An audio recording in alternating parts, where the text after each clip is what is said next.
Hello and welcome.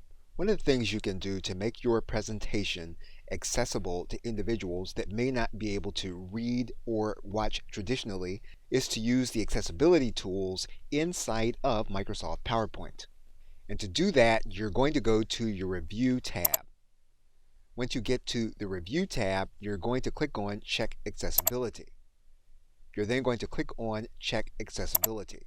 You're then going to have on your right-hand side inspection results that Microsoft PowerPoint does on your behalf to help you to clean up potential accessibility issues. And while this won't take the place of something like a disability audit, you will be able to work through the issues that Microsoft catalogs. So for example, what we can do here is we can look at one of the issues. We can click on a specific picture. And one of the things we can do with this picture is we can give it alternative text. And so in order to give it alternative text, we're going to click the down arrow. And one of the things we can do is we can add in a description for individuals that won't be able to read traditionally. And what we're going to do is we're going to add in alt text. You will get suggestions on what you need to do in order to make this picture accessible.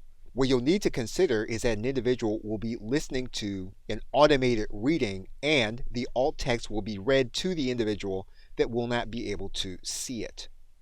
And basically, you can work through each of the issues and you can add in your description where you need to add them. And you will get other tips in order to make your slide presentation more accessible. And you'll see in each section on the bottom right hand side that Microsoft will tell you why you need to fix the item that has been highlighted in the accessibility check.